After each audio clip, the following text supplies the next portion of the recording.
Dear students, வணக்கம். Question வந்து the mole fraction of the solute in 1 molar of aqueous solution is.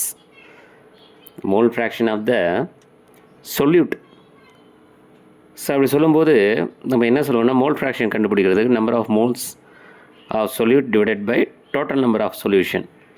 அதாவது number of moles of solute plus number of moles of water அப்படின்னு நம்ம சொல்லுவோம்.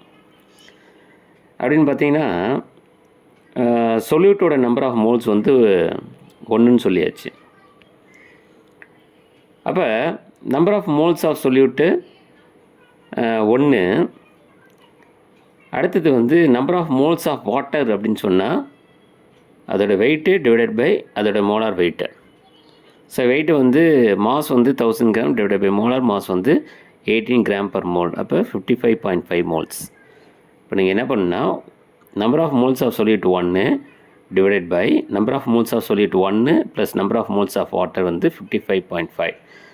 So ரெண்டுத்தையும் 1 divided by 56.5 பண்ணிங்கன்னா 0.0177 அப்படி கொடுத்தாலும் நீங்கள் எழுதணும். ஸோ அடுத்து 0.018 அப்படின்னு கொடுத்தாலும் நீங்கள் அதை மென்ஷன் பண்ணணும். சரிங்களா?